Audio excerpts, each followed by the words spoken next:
এদিকে আমার ভাত হয়ে এসেছে, আলু সেদ্ধ ভাত বসিয়েছিলাম, তো ভাতটা হয়ে গেছে। আর এদিকে আলু পটলের তরকারি করব, আলু পটল বার করে রেখেছি ফ্রিজ থেকে। আর এদিকে দেখো আমার কতগুলো বাসন রয়েছে, বেশি না, এখন তো মাজতে পারবো না।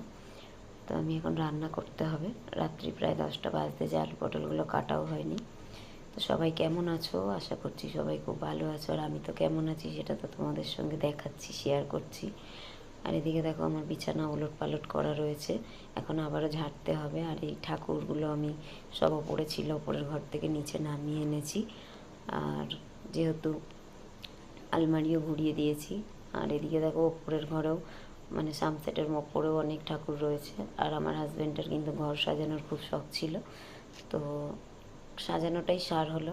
যেহেতু আমাদের সাথে বেশি দিন ওর থাকা হলো না, হয়তো এটাই ভগবানের ইচ্ছা ছিল। তো উনি যেখানেই গেছেন ভালো থাকুন, এটাই কামনা করি।